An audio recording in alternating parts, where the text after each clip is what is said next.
In The Big Bang Theory Season 11, Georgie Cooper walks into Sheldon's apartment for the first time in years. He is wearing a suit. He runs Dr. Tire, the most successful tire chain in the state of Texas. He has money. He has confidence. He has the handshake of a man who has been making deals since before his voice finished changing. And Sheldon, who has not seen his brother in years, looks at him and says something that a man with an eidetic memory and a Nobel Prize-level brain should be ashamed of. He calls Georgie uneducated. He references the dropout. He reduces a man who built an empire from nothing to the decision he made at 16. As if that decision was a failure. As if walking out of Medford High School was the worst thing Georgie ever did. When in reality, it was the most important decision anyone in the Cooper family ever made. And nobody asked him why he made it. This video almost did not happen. I was going to move on to another character after Missy, but the more I sat with the George and Missy videos, the more one question kept circling back. If George was the man who carried everyone, and nobody thanked him, and Missy was the girl who saw everything and nobody heard her, then who carried the family after George died? Who picked up the weight when the man who held everything together was gone? The answer is a 16-year-old dropout. And the story of why he dropped out and what happened to him because of it is the thing that finally made me understand why the entire Cooper franchise exists. Because without Georgie Cooper leaving school at 16, there is no Sheldon Cooper at Caltech. There is no Nobel Prize. There is no Big Bang Theory. There is nothing. And the kid who made all of it possible has been called dumb as soup by his own mother for 30 years. There is a term in sociology called invisible labor. It describes work that is essential to the functioning of a system, but goes completely unrecognized by the people who benefit from it. The term was originally used to describe domestic work, the cooking, cleaning, organizing, emotional management that keeps a household running, but never appears on a resume. Nobody thanks you for it. Nobody measures it. Nobody sees it. But the moment it stops, everything collapses. Georgie Cooper's entire adult life is invisible labor. From the age of 17, he worked jobs that nobody in his family respected. He earned money that nobody tracked. He made sacrifices that nobody counted. He held together a household that was actively falling apart, while his mother called him stupid, his brother called him uneducated, and his sister was too young to understand what he was doing. The labor was invisible because it happened in tire shops and gas stations and late-night shifts instead of laboratories and lecture halls. If Georgie had been solving equations, the family would have called it genius. But he was solving bankruptcy, and the family called it nothing. I found 3 things while going back through both shows that completely changed how I understand Georgie Cooper. The first is about why he actually dropped out at 16, and how the show hides the real reason behind a decision the family dismisses as laziness. The second is about a single scene in The Big Bang Theory where Georgie tells Sheldon the truth about what happened after George died, and how that scene retroactively rewrites the entire franchise. And the third is about the tire shop. About a business that a dropout built from nothing, that eventually became worth more than Sheldon's university salary, and how the family who called him dumb never once connected those dots. Let me start with the dropout because everyone treats it like a character flaw, and nobody treats it like a decision. A decision made by a teenager in a household that was already cracking at the foundations. Georgie does not drop out because he is stupid. The show makes this clear across multiple seasons. In Season 3, Georgie discovers he has natural sales talent working for Dale at the sporting goods store. He is not book smart. He is people smart. He can read a customer the way Sheldon reads a physics textbook. He can close a deal the way Sheldon closes an equation. His intelligence is commercial, not academic. And in the world of Medford, Texas, in the 1990s, commercial intelligence is worth more than every degree Sheldon will ever earn. But nobody in the Cooper household recognizes this as intelligence. Mary sees Sheldon's test scores and reorganizes the family calendar around his needs. Mary sees Georgie's sales numbers and calls him dumb as soup. That phrase, dumb as soup, said by his own mother, repeated to Sheldon's friends in California decades later as if it were a family joke instead of the most damaging thing a parent can do to a child. Label them, define them, limit them, and then pretend the limitation was always there instead of something you built with your own words. Georgie drops out at 16 because the math of his family does not work. Think about what the Cooper household looks like from Georgie's perspective. His father George is coaching football and barely keeping the family above water financially. His mother, Mary, is consumed by Sheldon's academic trajectory and her own religious obligations. Sheldon is preparing for college at 11, which costs money. Missy is invisible, which costs Mary nothing because she does not invest in invisible children. And Georgie is sitting in a high school classroom learning about the Civil War while his family is fighting one at home. He does not drop out because he cannot do the work. He drops out because the work does not matter to him as much as the money does. And the money matters because someone in this family has to earn it. George is making a football coach's salary. Mary is making a church secretary's salary. Sheldon's academic future is going to cost tens of thousands of dollars that do not exist. And Georgie, at 16, looks at that equation and makes a calculation that no one in his family gives him credit for. He calculates that his body in a paying job is worth more to this family than his body in a classroom. He is right, and nobody asks him why. Nobody sits him down. Nobody says, "Georgie, why do you want to leave school?" Nobody explores whether there is a reason beyond laziness. Nobody considers the possibility that a 16-year-old boy has done the family's financial math in his head and arrived at an answer that is both correct and devastating. The family just lets him go. Mary shakes her head. George sighs. Sheldon does not even notice. And Georgie walks out of Medford High School at 16 years old, carrying a secret that he will hold for 20 years. He did not drop out for himself. He dropped out for them. And here is what makes this worse. After Georgie drops out, the show tracks his professional journey in the background, while Sheldon's academic journey occupies the foreground. And the contrast is quietly devastating. Sheldon goes to college, the family celebrates, Sheldon gets a scholarship. The family celebrates. Sheldon visits Caltech. The family reorganizes around it. Every academic milestone Sheldon reaches is framed as a triumph for the entire family. Georgie gets a job bagging groceries. Nobody celebrates. Georgie starts selling door to door. Nobody notices. Georgie gets fired by Dale after a robbery at the store even though the money is recovered. Nobody defends him. Georgie lies about his age to get a better position. Nobody asks why a 16-year-old feels the need to pretend he is 21. The answer is obvious if you look at it for more than 2 seconds. He lies about his age because the jobs that pay enough to matter require you to be an adult. And Georgie needs to be an adult because his family needs adult money from a child's body. The hustle is relentless. Bag boy, door-to-door sales, casino work, sporting goods, tire shop. Each job slightly better than the last. Each one invisible to the family. Each one funding the household that calls him dumb while spending the money he earns. And here is the detail that kills me. In season 7, Georgie starts speaking more properly. He corrects his grammar. He straightens his vocabulary. Not because someone taught him, because Audrey McAllister, Mandy's mother, criticized the way he talks. His own family never cared enough to help him speak better. His mother-in-law shamed him into it. An outsider's contempt accomplished what 18 years of family should have done naturally. Georgie improved himself not because anyone believed in him, but because someone made him feel small enough to change. And then George dies, and everything Georgie has been building in the background suddenly becomes the main structure. George Cooper has a heart attack at work. He is in his early 40s. No warning, no goodbye. He says, "See y'all later" on a Tuesday morning, and never comes home. And the house that was already leaning on George collapses overnight. Mary falls apart. The strongest woman in Medford, the one with an answer for everything, the one who managed the family calendar and the church schedule, and Sheldon's academic future with military precision, completely shuts down. She is sedated, she is in bed, she is not functioning. The research describes her as a mess, and that word does not begin to cover it. Missy is 14. She is grieving, rebelling, spiraling. She is a teenager who just lost her father and who has never been given the emotional support infrastructure to process loss because the family was too busy investing in Sheldon's brain to invest in her heart.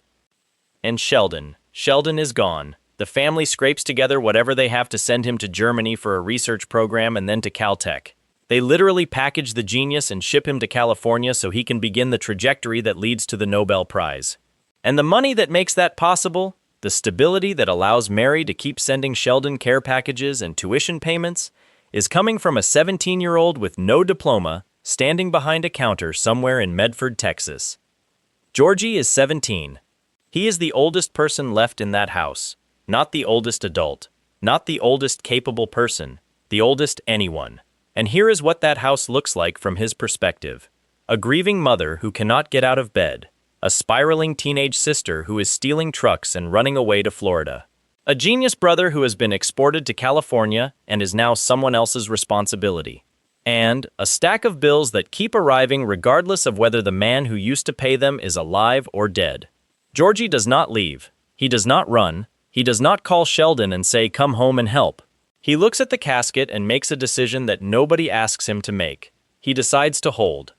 20 years pass. Georgie builds Dr. Tire from nothing into the most successful tire chain in Texas. He marries, he divorces, he remarries, he raises a daughter. He supports his mother financially for decades. He watches his brother become the most famous physicist in the world from a distance that is measured not in miles, but in recognition. The whole world sees the genius. Nobody sees the tire shop. And then The Big Bang Theory Season 11, Episode 23, The Sibling Realignment. Amy convinces Sheldon to reconnect with Georgie before the wedding. Sheldon flies to Texas. He walks into Georgie's tire shop, and for the first time in the entire franchise, these two brothers are in the same room, with enough honesty between them to actually talk. And Georgie says something to Sheldon that I genuinely believe is one of the most important lines in television history. He tells Sheldon what happened after George died. He says that Mary was a mess, Missy was a teenager, and Georgie had to take care of all of them. He had to take care of all of them. Not chose to, had to, because nobody else was going to do it. Not Sheldon, who was in California discovering the universe. Not Missy, who was 14 and breaking apart. Not Mary, who was drowning in grief and religion. Georgie, the dropout, the dumb one, the one who was never supposed to be important. He held the family together with jobs and paychecks and late nights and early mornings and a level of sacrifice that nobody in that family has ever fully acknowledged. And then Georgie says the line that changes everything. He looks at Sheldon and says something like, "She was protecting you. Just like I was protecting you. Because you are my baby brother." Read that again. He was protecting Sheldon. His entire life. The bullying that adult Sheldon described in The Big Bang Theory, the roughhousing, the teasing, all of it reframed in one sentence. Georgie was not tormenting Sheldon. He was toughening him up, preparing him for a world that does not care about your IQ if you cannot handle conflict. And Georgie was doing this while simultaneously being called dumb by the mother who was supposed to protect both of them equally. And the worst part, Georgie knew. He knew Sheldon saw him as a tormentor. He knew that Sheldon told his friends in California that his brother was crude and uneducated and cruel. He knew the story that was being told about him, and he carried it, for 20 years, without correcting it. Because correcting it would mean telling Sheldon the truth about what happened after George died. And telling Sheldon the truth would mean shattering the protective bubble that Georgie himself had helped build around his baby brother. Georgie chose to be misunderstood, so that Sheldon could remain protected. That is not a dropout. That is a sacrifice so large it does not fit inside the word. And now let me talk about the tire shop. Because this is where the math of this family finally gets exposed and the result is infuriating. Georgie Cooper, high school dropout, built Dr. Tire from a single shop into the most successful tire chain in Texas. By the time we see adult Georgie in The Big Bang Theory, he is wearing a suit. He has employees. He has money. He has the quiet confidence of a self-made man who never got a diploma, but got everything else through work that would have killed a person with less endurance. Now think about what that means in practical terms. Texas is the second largest state in America. Building the most successful tire chain in Texas means hundreds of locations, thousands of employees, millions in revenue, supply chain management, real estate decisions, marketing, HR, accounting, legal. Every skill that a university charges $200,000 to teach, Georgie learned on the floor of a tire shop while his hands were still growing. And his mother called him dumb as soup. His brother called him uneducated. His family treated his professional success as a punchline instead of a miracle. Because in the Cooper family, intelligence has only one language: equations. If you speak equations, you are a genius. If you speak commerce, you are dumb as soup. And the family never updated the dictionary. Here is the math that nobody in this family ever did. Sheldon's salary as a theoretical physicist at Caltech is publicly estimated at around $150,000 a year. Georgie's tire empire, if it is truly the most successful in Texas, generates revenue that dwarfs that number.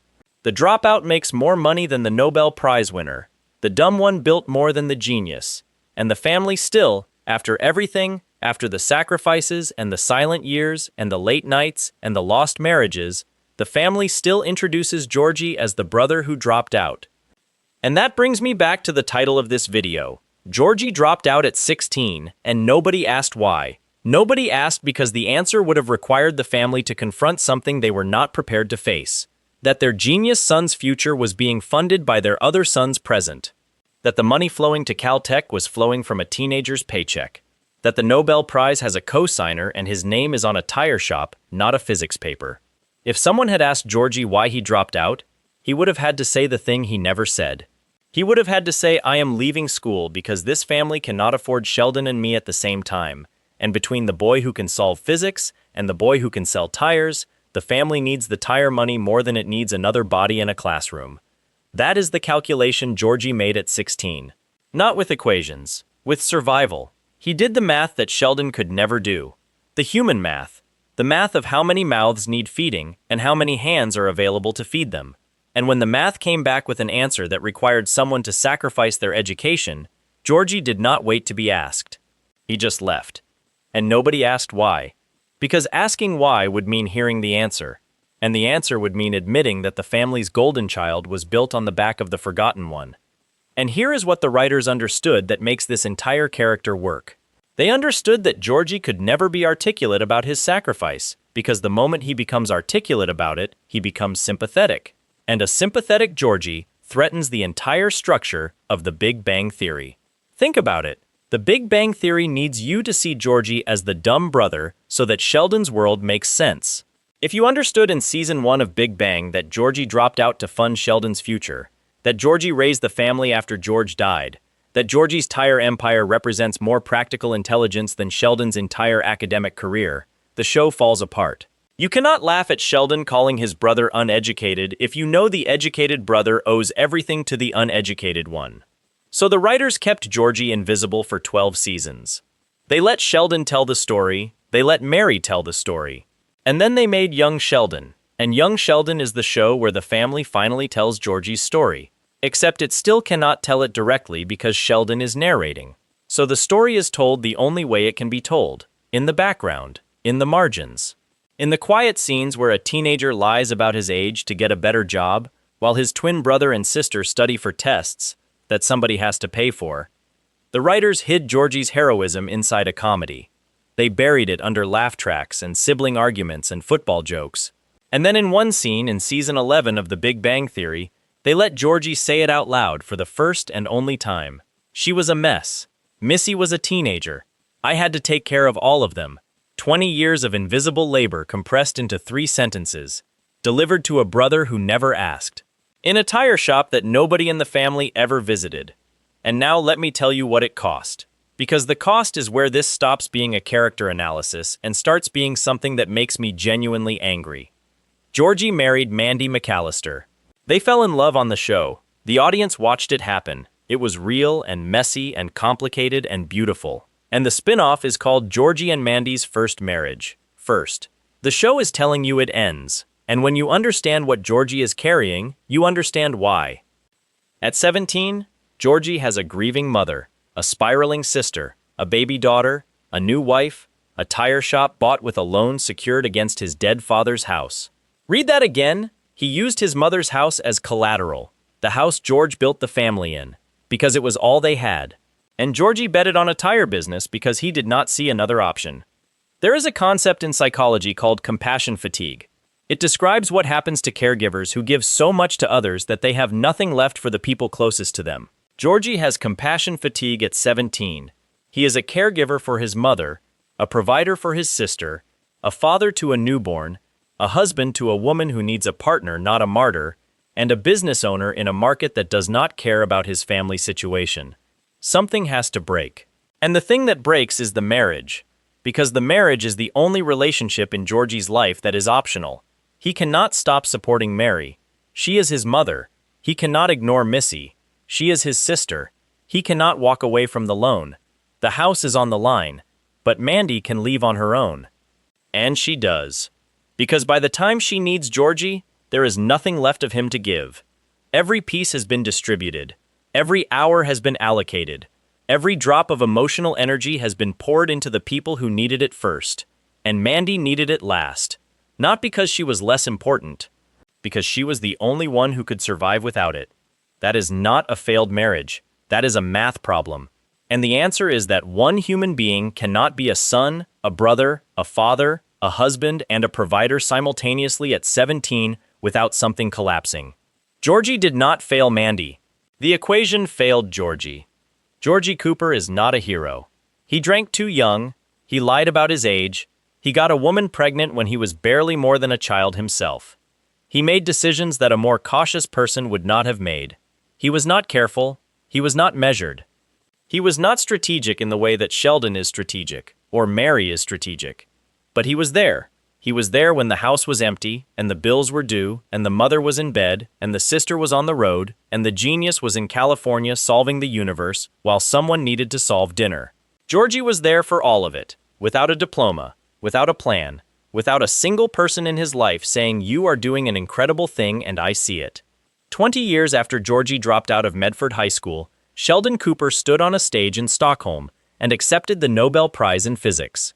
He thanked his wife. He thanked his friends. He thanked his colleagues. He read a text from his brother. A text from a tire shop in Texas. Congratulations from the dropout. Sheldon mentioned it in his speech. Not with a story, not with context, not with 20 years of invisible labor finally made visible. Just a mention. Georgie texted congratulations. Sheldon acknowledged it. The audience laughed, and the moment passed. That is how the franchise treats Georgie Cooper. A text mention in a Nobel speech, a footnote in someone else's triumph, a tire shop nobody visits, a dropout nobody asked about, a brother nobody thanked. But here is what I want you to hold on to. The Nobel Prize in Physics is given to the person who makes the most important contribution to human understanding of the universe. Sheldon won it. He deserved it. His brain is extraordinary. His work is extraordinary. His contribution is real. And that contribution was made possible by a 16-year-old who walked out of high school and into a tire shop because his family could not afford two futures at the same time. He chose Sheldon's future over his own. He did not announce it. He did not negotiate terms. He did not ask for credit. He just left school and went to work, and kept going for 20 years, until his baby brother was standing on a stage in Sweden, holding a medal that was forged in a tire shop in Medford, Texas. The whole world saw the genius. Nobody saw the kid who made the genius possible. Until now. If this hit you the way it hit me, go watch the George Cooper video right here. Because the father who carried everything and the son who inherited the weight are the same story told 20 years apart. And welcome to Cooper Untold. We are just getting started.